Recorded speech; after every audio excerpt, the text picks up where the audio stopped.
Hello everyone, this is Priyan's Mathematics Chapter 1 Real Number। तो आज हम पढ़ेंगे रियल नंबर। पहले आपके मन में यही क्वेश्चन आया होगा, रियल नंबर है क्या? तो real number is the set of combination of rational and irrational number. जो हमारा रियल नंबर है वो रैशनल और इरेशनल नंबर्स के कॉम्बिनेशन को रियल नंबर कहा जाता है। रैशनल और इरेशनल नंबर आप पिछले क्लासेस में पढ़ चुके हैं। अब हम जानते हैं हमें इस चैप्टर क्लास 10th के पहले चैप्टर में पढ़ना क्या है।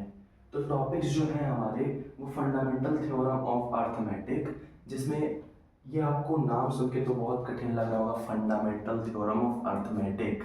लेकिन ये जो फंडामेंटल थ्योरम ऑफ अर्थमेटिक है वो है प्राइम फैक्टराइजेशन, जो कि आप पिछले क्लासेस में पढ़े हैं। 9th में नहीं, उसके पहले आप क्लासेस में पढ़े हैं और यूज़ भी बहुत किए हैं। नहीं याद आ रहा है तो मैं अभी आपको बताऊंगा। प्राइम फैक्टराइजेशन, फिर आएगा दूसरा टॉपिक रिविजिटिंग इरेशनल नंबर।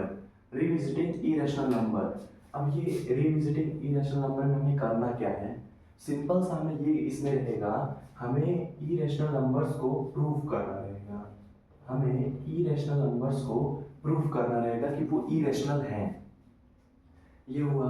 अब मैं चैप्टर शुरू करने से पहले कुछ इंपॉर्टेंट पॉइंट्स बताता हूँ। जो हमारा पहला पॉइंट रहेगा, इंपॉर्टेंट पॉइंट से आपको याद रहने चाहिए, क्वेश्चंस लगाने में बहुत हेल्प मिलेगी। तो हमारा जो पहला आता है पॉइंट वो है HCF, LCM, LCM into HCF. ये समझो क्या है एलसीएम एचसीएफ, ये सब सुना सुना लग रहा होगा, पहले क्लासेस में पढ़ चुके होगे। अगर नहीं पता तो मैं बता देता हूँ एलसीएम क्या है। पहले इसका फुल फॉर्म देखो, highest common factor lowest common multiple.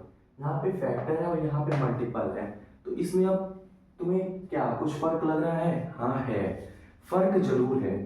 Factor और मल्टीपल में भी फर्क होता है।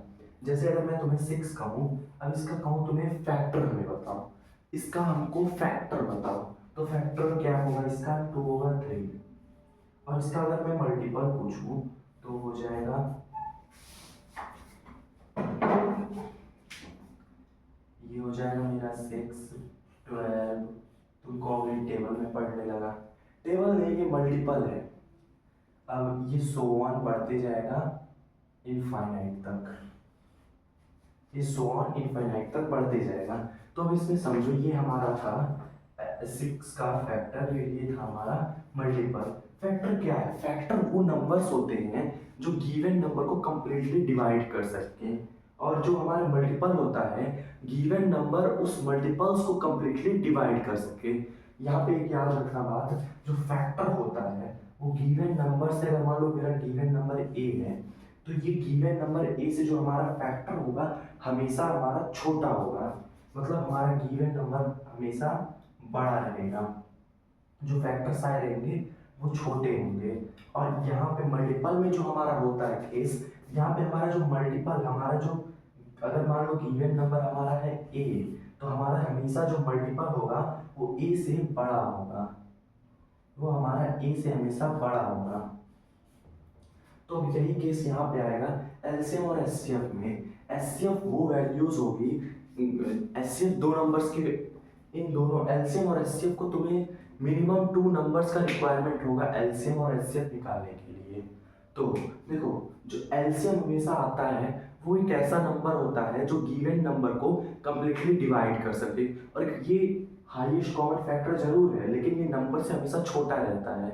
और लोवेस्ट कॉमन फैक्टर नंबर से, लोवेस्ट कॉमन मल्टीपल सॉरी, ये हमेशा नंबर से बड़ा छोटा, ये नंबर से हमेशा बड़ा रहता है। क्लियर कर देता हूँ, ये नंबर से हमेशा छोटा रहता है, ये नंबर से हमेशा बड़ा रहता है।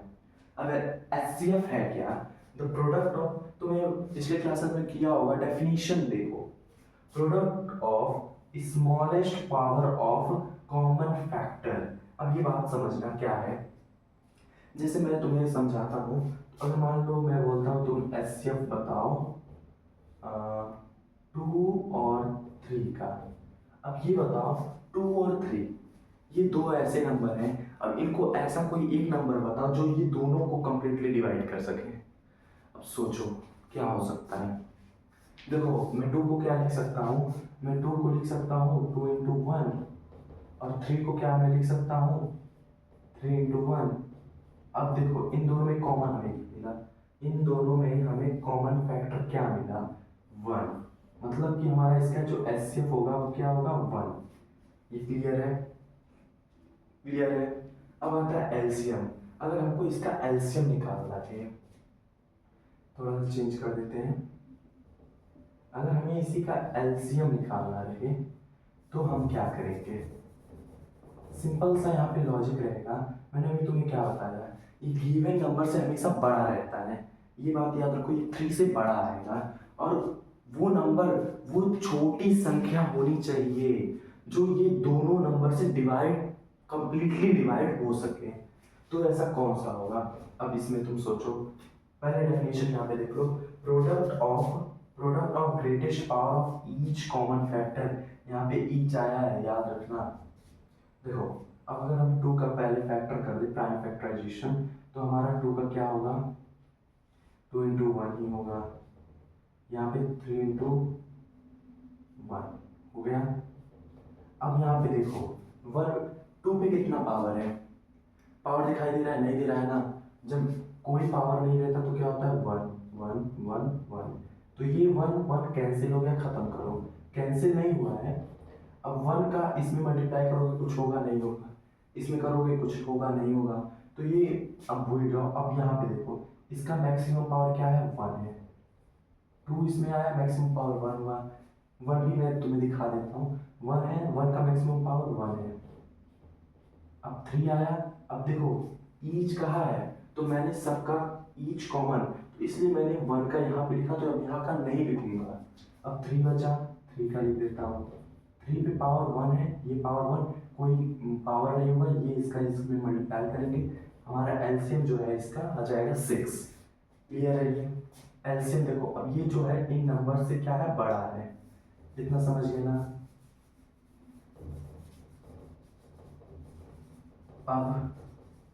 अब एक थर्ड पॉइंट आता है जो कि है LCM into HCF is equal to product of the number. ये तुमको क्वेश्चन सॉल्व करने में मदद करेंगे। जैसे मान लो तुम्हें 2 नंबर्स दे दिया, मैं छोटे नंबर्स इसलिए ले रहा हूँ कि एग्जांपल दूंगा, समझने में इजी होगा। तो देखो अगर तुमने किसी नंबर का 2 नंबर दिया रहेगा, मिनिमम 2 नंबर रिक्वायर्ड रहता है। अगर उन दोनों का तुमने एचसीएफ या एलसीएम निकाल दिया, एक आउटकम निकालने के बाद तुमने प्राइम फैक्टराइजेशन मेथड ना यूज करके ये फॉर्मूला यूज कर सकते हो। LCM into HCF is equal product of the number क्या है, जैसे तुमने यहाँ पे फैक्टर निकाला था, अब मैं इसे इरेज कर देता हूँ।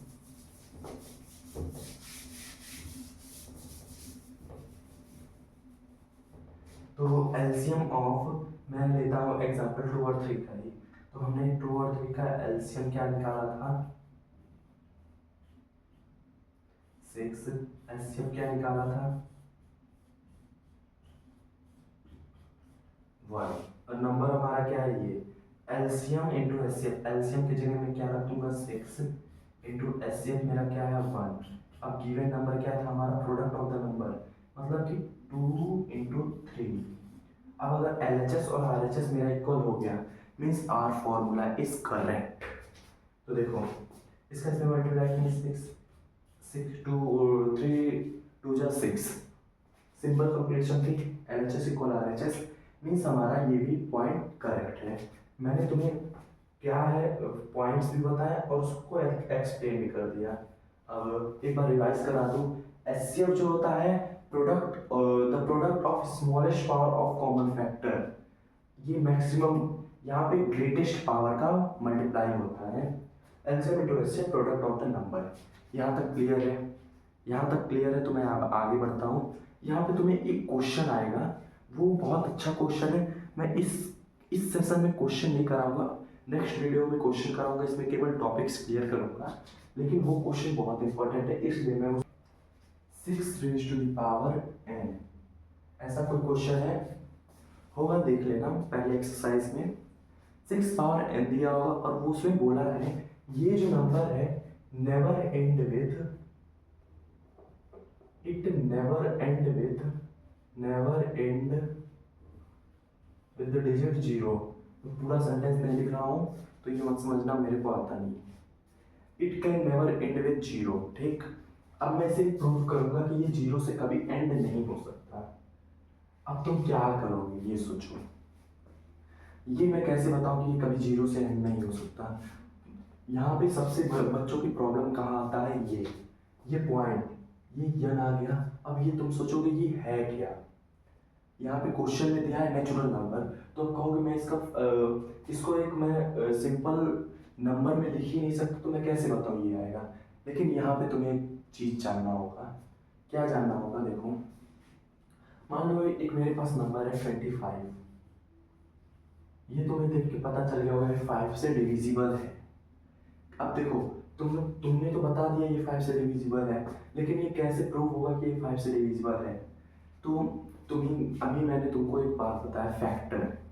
अगर कोई भी नंबर किसी से डिविजिबल होना चाहता है तो उसको वो नंबर कंटेन करना पड़ेगा, उसका फैक्टर कंटेन करना पड़ेगा। जैसे अगर इसको मैं कहूँ ये 2 से डिविजिबल है, कहोगे बेवकूफ़ नहीं है। तो क्यों नहीं है ये मैं पूछ सकता हूँ। तो तुम कहोगे ये यहाँ पे रिमाइंडर 1 बच जाएगा, वो अलग बात है। एक दूसरी बात इस चैप्टर का जो मैं ये बता रहा हूँ, अगर इसको फैक्टर करोगे क्या आएगा, 5 × 5, जो कर दोगे तुम 5⁻², ये आएगा ना।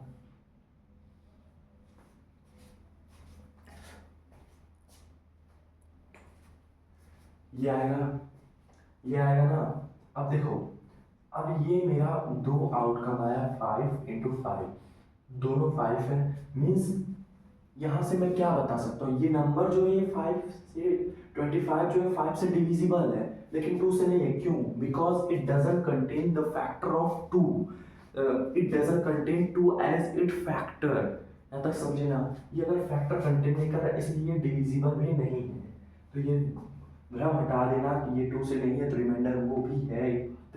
लेकिन अगर ये फैक्टर कंटेन नहीं कर रहा है तो डिविजिबल नहीं होगा। ये क्लियर है ना। ये मैंने तुम्हें एक एग्जांपल दिया था। अब ये क्वेश्चन बहुत आसानी से तुम्हें समझ आएगा। देखो 6⁻n, ठीक। तो इसको हम क्या कर सकते हैं, 6⁻n का हम, अब देखो ये पावर लगा है, तो मैं क्या करता हूँ, पावर के नीचे जो 6 है मैं इसका प्राइम फैक्टर कर देता हूँ। तो प्राइम फैक्टर करोगे तो ये आया ना। तो मैं इसको क्या लिख सकता हूँ, 2 इंटू, ये गलत कर दोगे तुम, 2 × 3 होल पावर n। कोई वैल्यू चेंज हुई, यहाँ से यहाँ मैंने लाया, कोई वैल्यू चेंज हुई नहीं हुई ना। और यहाँ पे देखो क्वेश्चन में कहा था it can never and with zero, बोला था it can never and with zero. तो अगर तुमने डिविजिबिलिटी वो छोटे क्लासेस में पढ़े होंगे कि अगर कोई नंबर 0 से एंड होता है तो वो 5 से डिविजिबल होता है। अगर कोई नंबर 5 और 0 से एंड होता है तो वो 5 से डिविजिबल होता है। यहाँ पे बोला है केवल 0। अगर 0 से एंड हो रहा है मीन्स वो 5 से डिविजिबल है ना। तो देखो अगर ये 5 से एंड हो रहा है तो सिंस यहाँ पे मैं ये लाइन अभी इरेज करता हूँ, ये नीचे रहेगा, 6⁻n is divisible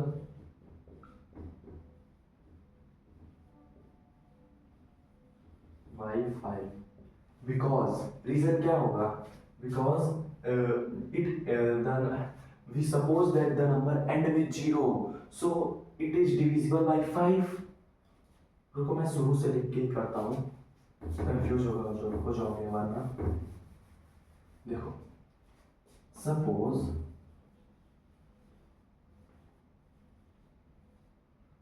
6⁻n is and with digit 0। अगर 0 से हो रहा है so it and with 0, so 6⁻n is divisible by 5। ये डिविजिबिलिटी रूल के हिसाब से मैंने ये लिखा है।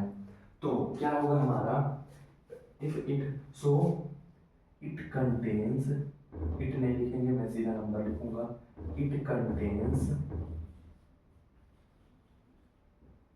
5 5 as its factor। लाइन सही है कि नहीं है? अभी मैंने तुम्हें एक एग्जांपल देके बताया 25 का, वही उसी पॉइंट का मैंने यहाँ पे लिखा है। अगर 6 पावर n 5 से डिविजिबल है तो वो 5 का फैक्टर कंटेन करेगा। तो ठीक है, तो 6 raise to the power n, यहाँ से मैंने अभी तुम्हें 5 फैक्टर करके बताया था, 2 इंटू 3 लिख दूंगा, कोई फर्क नहीं पड़ेगा। ये लॉ ऑफ एक्सपोनेंट से मैंने ऐसे किया है। अब देखो अब मैं इसको भी डिस्ट्रीब्यूट कर दूं, होगा? यहाँ तक क्लियर है? अब देखो मैंने इसका फैक्टर कर दिया, फैक्टर हो चुका है अब ये। मैंने इसका फैक्टर जब ये कर दिया तो क्लियरली इसकी that clearly spelling clearly 6 raised to the power n doesn't contain 5 as factor. So it doesn't contain 5 as factor, hence 6 raised to the power n is not divisible by 5. So it 6 raised to the power n can never end with digit 0। ये हो गया done. Screenshot ले लो अगर जानना है तो। ठीक है, अब आगे बढ़ते हैं। यहाँ तक मैंने पहला एक्सरसाइज खत्म कर दिया है। तुमने सोचा होगा क्वेश्चंस मैंने नहीं करा है, क्वेश्चंस मैं नेक्स्ट वीडियो में कराऊंगा। तो अब इरेशनल नंबर आता है प्रूव करने को, मैं एक इरेशनल नंबर प्रूव करके बता देता हूँ, सब पे वही लगेगा, केवल डिजिट चेंज करने होंगे। ठीक है सर, अब मैं प्रूविंग ऑफ इरेशनल नंबर पे आता हूँ।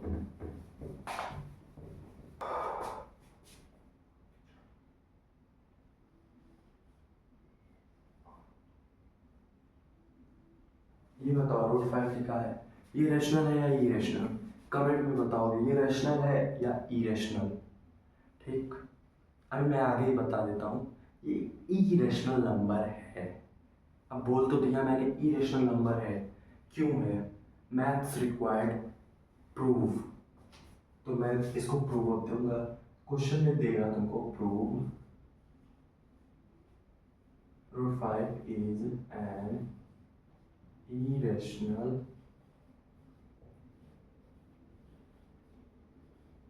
number. Prove that root 5 is an irrational number.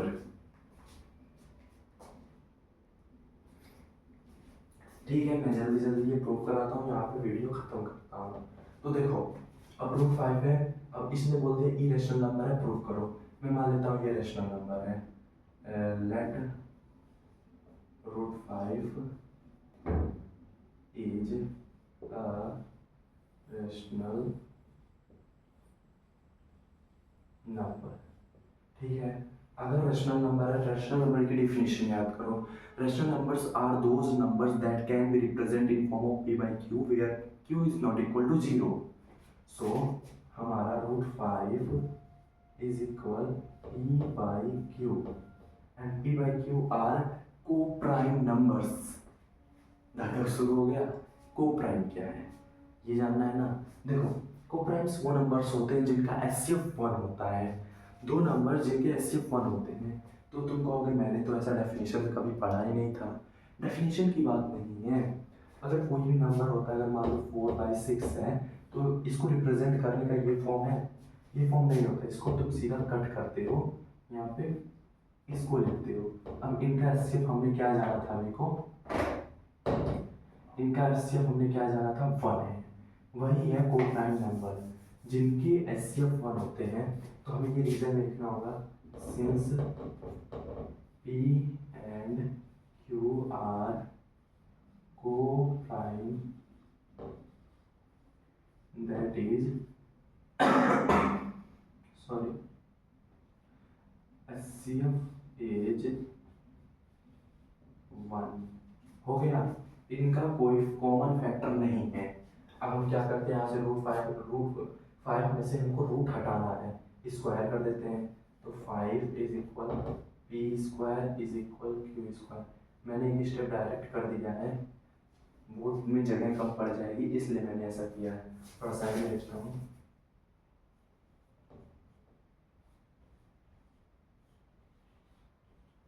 दिखाई दिया, ये मेरा पॉइंट आया। अब मैं क्यू को उधर ट्रांसपोज कर देता हूँ। 5 Q square is equal P square.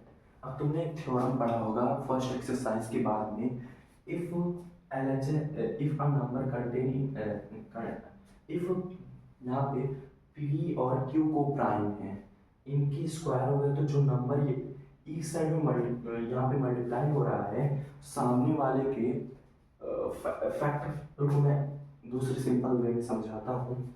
अगर मैं ये 5 को यहाँ ले आऊँ, लिख लेता हूँ एक पल के लिए, यहाँ पे लाऊँ, तो अब यहाँ पे देख सकते हो ना 5 इसको डिवाइड कर रहा है, means P square is divisible by 5।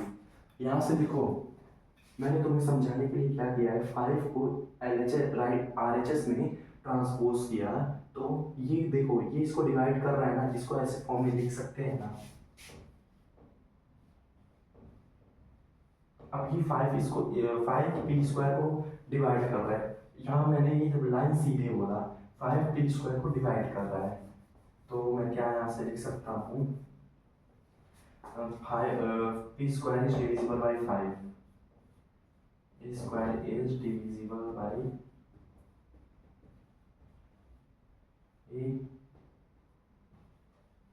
5। तो हमारा यहाँ से पी भी क्या होगा, डिविजिबल बाई 5 होगा।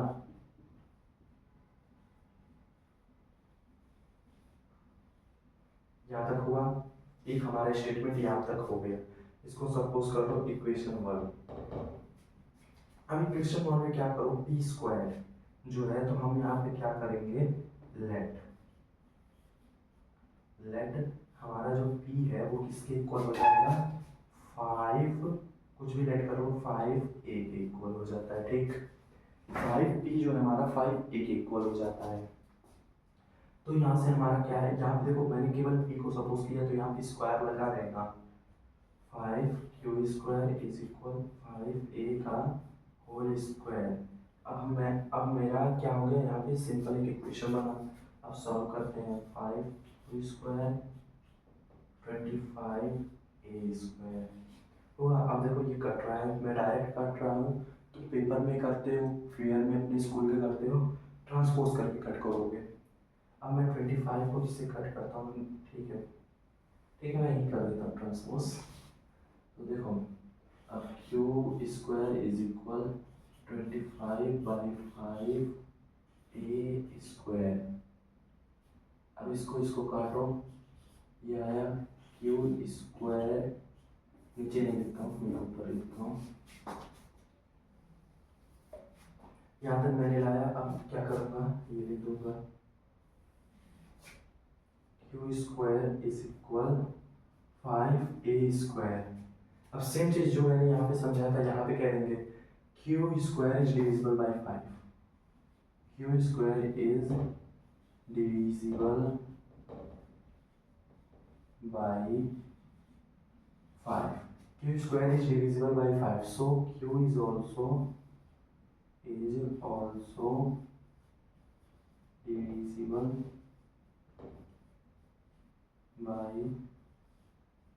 5, q is also divisible by 5, hence अब मैंने यहाँ पे क्या सपोज किया था, p और q आर को प्राइम और जिनका HCF होता है 1, लेकिन अब यहाँ पे देखो q and p are divisible by 5, both numbers are divisible by 5, but we let that the HCF is 1, it means it is not divisible by any other number, but यहाँ पे मैं लिख के बताता हूँ, p since p and q are divisible by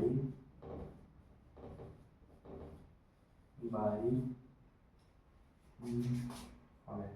Q and P are divisible by 5, ये होगा but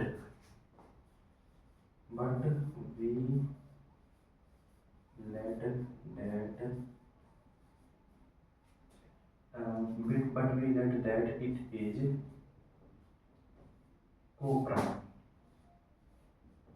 let that it is co-prime, but we let that it is co-prime, तो क्या मैं यहाँ पे स्टेटमेंट लिखूंगा, it contradict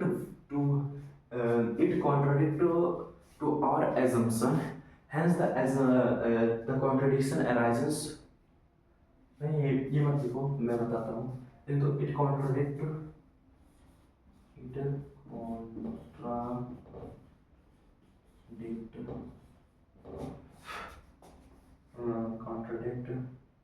our assumption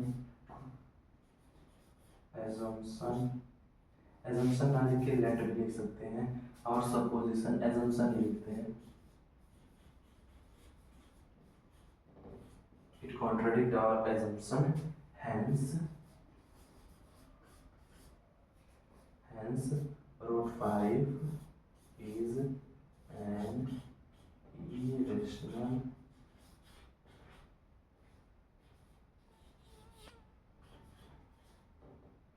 irrational number. Clear है?